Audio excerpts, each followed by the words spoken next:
ప్రజల సంరక్షణ కోసం పోలీసులు నిత్యం పనిచేస్తుంటారు. మర్డర్లు, దొంగతనాలు, ఇతర క్రైమ్స్ కు పాల్పడితే నిందితులను పట్టుకుని చట్టరీత్యా శిక్ష పడేలా చూస్తారు. అలాంటి పోలీసుకు ఊహించని షాక్ ఎదురైంది. దొంగ తన సరదా కోసం చేసిన పనితో పోలీస్ కానిస్టేబుల్ సస్పెండ్ అయ్యాడు. బెంగళూరులో జరిగిన ఈ సంఘటనకు సంబంధించిన వార్త ప్రస్తుతం సోషల్ మీడియాలో వైరల్ అవుతోంది. బెంగళూరులోని గోవిందపుర పోలీస్ స్టేషన్లో సోనార్ కానిస్టేబుల్ గా పనిచేస్తున్నాడు. 2024లో ఈ స్టేషన్ పోలీసులు 50కి పైగా దొంగతనాలు చేసిన సంఘటనల్లో నిందితుడిగా ఉన్న సలీం షేక్ ను అరెస్ట్ చేశారు. అతని వద్ద నుంచి ఆభరణాలు, చీరలు, ఇతర విలువైన వస్తువులను స్వాధీనం చేసుకునేందుకు పోలీసులు దర్యాప్తు ప్రారంభించారు. ఈ క్రమంలోనే సలీంను పోలీసులు బెంగళూరు బయట ఉన్న ఒక హోటల్కు తీసుకువెళ్లారు. అయితే హోటల్లోని ఒక గదిలో నిందితుడు సలీంను లాక్ చేసి కానిస్టేబుల్ సోనార్ మరో కానిస్టేబుల్తో కలిసి షాపింగ్కు వెళ్లాడు. అదే ఆ ఇద్దరు కానిస్టేబుళ్లు చేసిన మిస్టేక్గా మిగిలింది.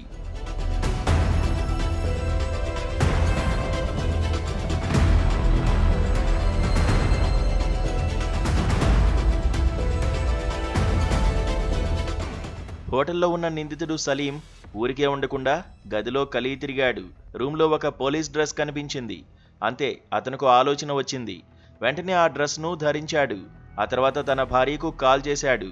ఇదిగో నీ భర్త పోలీస్ అయిపోయాడంటూ సరదాగా మాట్లాడాడు. వీడియో కాల్ మాట్లాడుతుండగా స్క్రీన్ షాట్స్ తీసుకున్నాడు సదరు దొంగ.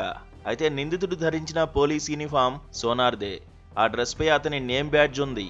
ఇక ఇదంతా 2024లో జరగ్గా 2025 మేలో ఇదే సలీం మరో దొంగతనం కేసులో అరెస్ట్ అయ్యాడు. ఆ కేసును దర్యాప్తు చేసిన ఇందిరానగర్ పోలీసులు ఆశ్చర్యకర విషయాలను చూశారు. అదే సలీం పోలీస్ యూనిఫామ్ ధరించిన వీడియో, ఫోటోలను గుర్తించారు. పూణేలో సలీంను అరెస్ట్ చేసిన తర్వాత దర్యాప్తులో ఈ విషయాలు వెల్లడయ్యాయి. గోవిందపుర పోలీసుల అదుపులో ఉన్నప్పుడు ఈ పని చేశాడని తేల్చారు. దీన్ని ఉన్నతాధికారులు కూడా ధృవీకరించారు. తీవ్రమైన నిర్లక్ష్యంగా పరిగణిస్తున్నామని, అందుకే సోనార్ను సస్పెండ్ చేస్తున్నట్లు చెప్పారు.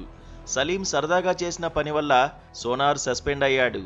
అంతేకాదు సోనార్, సలీం మధ్య ఏవైనా సంబంధాలు ఉన్నాయా, దొంగతనాలకు సహకరించాడా అనే కోణంలోనూ పోలీసులు దర్యాప్తు చేస్తున్నారు.